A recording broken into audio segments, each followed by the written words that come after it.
In local election news, the race to replace Republican Congressman John Kline in Minnesota's 2nd Congressional District is already attracting national attention. Kline, who was first elected in 2002, is retiring. The Republican candidate is former radio talk show host Jason Lewis. This past week, he was labeled Minnesota's Donald Trump by The Atlantic magazine. The Democratic candidate, Angie Craig, is a political newcomer and a former health care executive. While Craig did not have any primary opponent, Lewis easily defeated 3 candidates in last Tuesday's primary. And we will be joined in a few minutes by Angie Craig, but first we want to welcome Jason Lewis. Thank you so much for coming in. Esme, good to be here. And absolutely, congratulations on winning the primary over 3 opponents. Yeah, thank you very much. It was a good way to move into the general election with a very conclusive victory. All right. The label Minnesota's Donald Trump, is that something that you welcome? Is it warranted? And are you endorsing Donald Trump, and will you vote for him? Well, I said last October I would endorse the nominee of the party, and that was long before it was determined, so I support the top of the ticket. I got a feeling, Esme, that every Republican candidate in this cycle in every congressional district is going to be labeled Donald Trump, is going to be labeled the mini Donald Trump, because that's the Democratic plan this time around. Oh, well, I'm not sure about that, but they certainly put that label on you.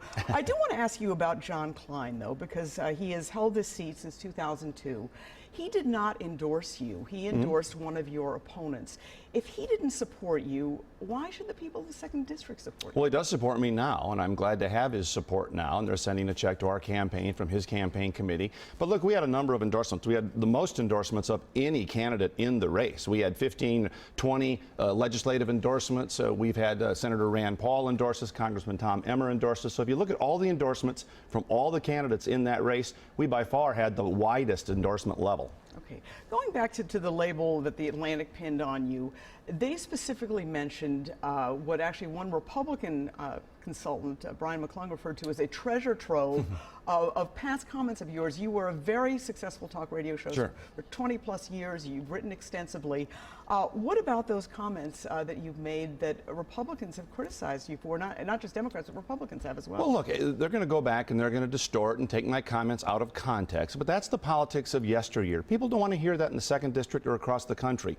How is that going to help lower health insurance premiums? We need solutions to the problems going forward, not going backward. So I've unified the party. We're set to go in the 2nd District, and I'm looking forward to talking about the solutions to a tax code that looks like Swiss cheese because of the loopholes, to ISIS infiltration with Syrian refugees, to overregulation, to health care, as I mentioned. That's what people want to hear. All right, but some of the statements that you have made about women, specifically women who supported insurance companies paying for birth control, a lot of people feel that those kinds of comments have been insulting and really.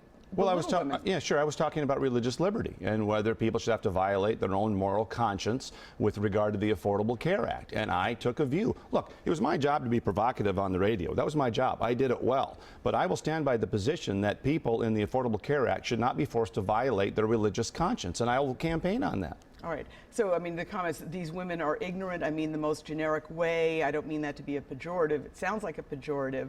I mean, people are, these comments are going to end up in ads. You know that. That's what people are going to do who don't want to talk about the issues. They're going to go back 5, 10, 15 years, take something, distort it, take it out of context, and say, oh, he must hate this or that. I mean, if you really want to go down that game or down that road, we can go back and ask Senator Franken if he really thinks it's still smart to joke about raping Leslie Stahl.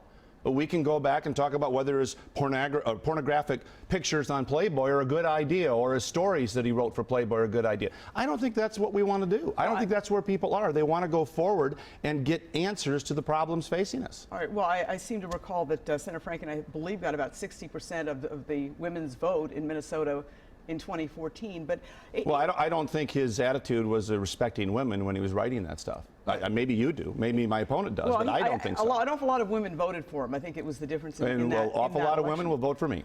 Let me just ask you real quickly about one of the things that you write in your 2011 book is that what this country needs is a constitutional amendment to make it easier for states to secede from the Union. Is that really what you think voters in the 2nd District think? No, I said in the book what we need is a federal government that wouldn't declare war on the states the way they've done with over-regulating the states, with intervening in state law, all of those things. Now, remember... You did specifically call for, I just read the book, you did specifically call for a constitutional amendment to allow allowed states to secede No, from the I Union. said the government should not stop a state that wants to remove itself if it so. But I also said, look, I don't believe any state should secede from the Union. But I would say this, You Esme. did call for a constitutional amendment. I just read the bill. Well, I know, yesterday. and if a state said tomorrow that they would like to dissolve the Union, the first states to do that, by the way, were the northeastern states who talked about seceding at the beginning of our country. If they want, should the federal government declare war on that state? Should the federal government declare war? Now, I would add this, Esme. I would add that you did call for that. I know. I'm not disputing that. I'm saying that, remember, we seceded from Great Britain. We seceded from Great Britain. That wasn't a bad idea, was it? Well, I think most people in this country would probably say it was a very good idea. Yes, Yeah, you okay. bet. Well, Jason Lewis, obviously this is going to be a heated and intense bet. campaign. Always a pleasure to have you on. Thank you so much for coming. I hope we can talk about issues next time. All right. Well, I think we did as well. All right. In just a few minutes, we will be joined by Democrat Angie Craig. So keep it right here. Jason Lewis, again, thank you so much.